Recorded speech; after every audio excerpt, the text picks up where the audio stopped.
Hello my dear friends, मैं गौतम शुक्ला, आप लोगों का दोस्त और इस चैनल का होस्ट। स्वागत करता हूं आप सभी का गौतम शुक्ला एंड यूनिवर्स में, गौतम शुक्ला एंड सॉन्ग्स में, गौतम शुक्ला एंड स्टोरीज़ में। हमारी अपलोड की वीडियोस आप लोगों को अच्छी लगे तो प्लीज़ लाइक शेयर सब्सक्राइब ज़रूर करें और हमारे 100 करोड़ सब्सक्राइबर टारगेट को पूरा करने में सहयोग करें। सो फ्रेंड्स, आज मैं लाया हूँ फिर से आप लोगों के लिए कुछ रोचक स्टोरीज़। होप सो आप लोगों को पसंद आए तो प्लीज़ सब्सक्राइब, लाइक और शेयर करके सपोर्ट ज़रूर करें। Thank you. इस कहानी का शीर्षक है रंगा सियार।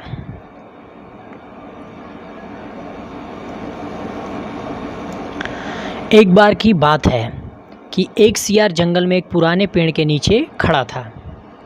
पूरा पेड़ हवा के तेज झोंके से गिर पड़ा। सियार उसकी चपेट में आ गया और बुरी तरह से घायल हो गया। वह किसी तरह से घिसटता घिसटता अपनी मांद तक पहुंचा। कई दिन बाद वह मांद से बाहर आया। उसे भूख लग रही थी, शरीर कमज़ोर हो गया था। तभी उसे एक खरगोश नज़र आया।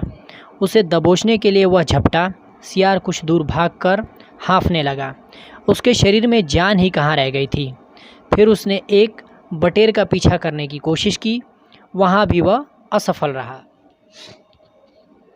हिरण का पीछा करने की तो उसकी हिम्मत भी नहीं हुई। वह खड़ा सोचने लगा, शिकार वह कर नहीं पा रहा था, भूखों मरने की नौबत आई ही समझो, क्या किया जाए। वह इधर उधर घूमने लगा पर कहीं कोई मरा जानवर नहीं मिला। घूमता घूमता वह एक बस्ती में आ गया। उसने सोचा शायद कोई मुर्गी या उसका बच्चा हाथ लग जाए, सो वह इधर उधर गलियों में घूमने लगा।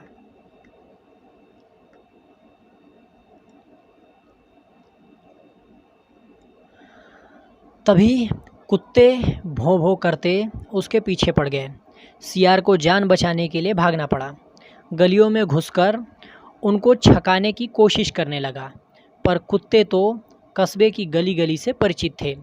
सियार के पीछे पड़े कुत्तों की टोली बढ़ती जा रही थी और सियार के कमज़ोर शरीर का बल समाप्त होता जा रहा था।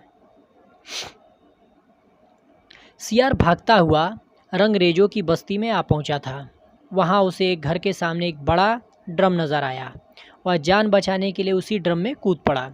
ड्रम में रंगरेज ने कपड़े रंगने के लिए रंग घोल रखा था।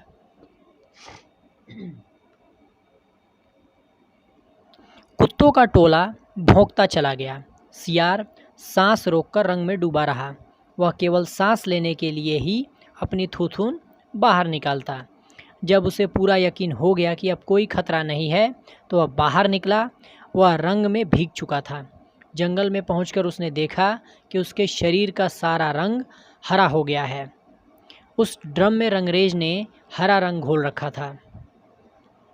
उसके हरे रंग को जो भी जंगली जीव देखता वह भयभीत हो जाता।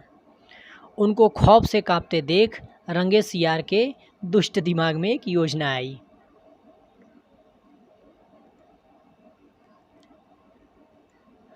रंगे सियार ने डरकर भागते जीवों को आवाज़ दी, भाइयों भागो मत, मेरी बात सुनो।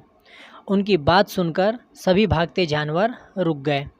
उनके रुकने का रंगे सियार ने फ़ायदा उठाया और बोला, देखो देखो मेरा रंग, ऐसा रंग किसी जानवर का धरती पर है नहीं ना। मतलब समझो, भगवान ने मुझे यह खास रंग देकर तुम्हारे पास भेजा है। तुम सब जानवरों को बुला लाओ तो मैं भगवान का संदेश सुनाऊं।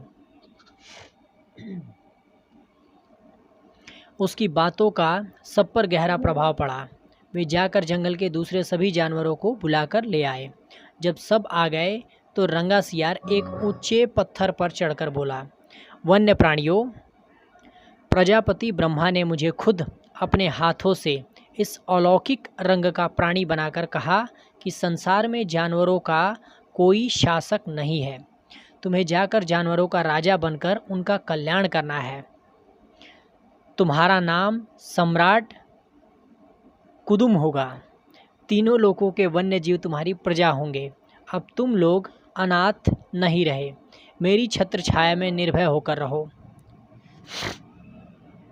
सभी जानवर वैसे ही सियार के अजीब रंग से चकराए हुए थे। उसकी बातों ने तो जादू का काम किया। शेर, बाघ व चीते की भी ऊपर की सांस ऊपर और नीचे की सांस नीचे रह गई। उसकी बात काटने की किसी में हिम्मत न हुई। देखते ही देखते सारे जानवर उसके चरणों में लौटने लगे और एक स्वर में बोले, हे ब्रह्म के दूत, प्राणियों में श्रेष्ठ कुद्दुम, हम आपको अपना सम्राट स्वीकार करते हैं। भगवान की इच्छा का पालन करके हमें बड़ी प्रसन्नता होगी। एक बूढ़े हाथी ने कहा, हे सम्राट, अब हमें बताइए कि हमारा क्या कर्तव्य है।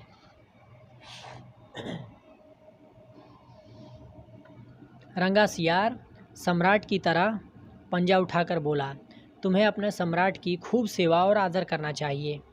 उसे कोई तकलीफ़ नहीं होनी चाहिए। हमारे खाने पीने का शाही प्रबंध होना चाहिए। शेर ने सिर झुकाकर कहा, महाराज, ऐसा ही होगा। आपकी सेवा करके हमारा जीवन धन्य हो जाएगा। बस।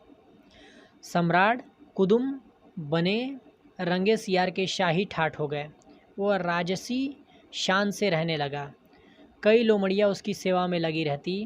भालू पंखा झुलाता। सियार जिस जीव का मांस खाने की इच्छा जाहिर करता, उसकी बलि दी जाती। जब सियार घूमने निकलता तो हाथी आगे आगे सूंड उठाकर बिगुल की तरह चिंघाड़ता चलता। दो शेर उसके दोनों ओर कमांडो बॉडीगार्ड की तरह होते। रोज कुदुम का दरबार भी लगता। रंगे सियार ने एक चालाकी यह कर दी थी कि सम्राट बनते ही सियारों को शाही आदेश जारी कर उस जंगल से भगा दिया था। उसे अपनी जाति के जीवों द्वारा पहचान लिए जाने का खतरा था। एक दिन सम्राट कुदुम खूब खा पीकर अपने शाही मांद में आराम कर रहा था कि बाहर उजाला देखकर उठा। बाहर आया तो चांदनी रात खिली थी। पास के जंगल में सियारों की टोलियां हू हू की बोली बोल रही थी। उस आवाज़ को सुनते ही कुदुम अपना आपा खो बैठा। उसके अंदर के जन्मजात स्वभाव ने जोर मारा और वो भी मुंह चांद की ओर उठाकर और सियारों के स्वर में स्वर मिलाकर हू हू करने लगा। शेर और बाघ ने उसे हू हू करते देख लिया। वे चौंके। बाघ बोला, अरे यह तो सियार है, हमें धोखा देकर सम्राट बना रहा, मारो नीच को। शेर और बाघ उसकी ओर लपके और देखते ही देखते उसका तिया पाँच कर डाला। सीख, नकलीपन की पोल देर या सबेर जरूर खुलती है।